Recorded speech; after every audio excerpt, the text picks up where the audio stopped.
told me that he and his friends were like any other normal kids. They love their home. It's their playground, their roots, and their way of life. It's their sanctuary. The forest is very important to me. First of all, if you cut down a tree, it will no longer be shade for us to put our hammocks on, and we will then be in the sun all the time, and that's what will complicate our lives from that point on. What Michel is talking about is going to complicate the entire world if we don't do something about it right now. What he's talking about is called the greenhouse effect. It's where the ozone layer is being destroyed and the Earth is heating up to a point of no return. It's really quite simple, and it's really quite sad. Did you ever wonder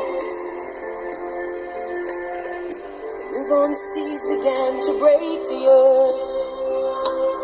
Let's stop the clock, turn back the hands. So there's a place to set untouched by man. As we cruised down one of the inlets of the Amazon, I felt like we were going back into time, a time untouched by man.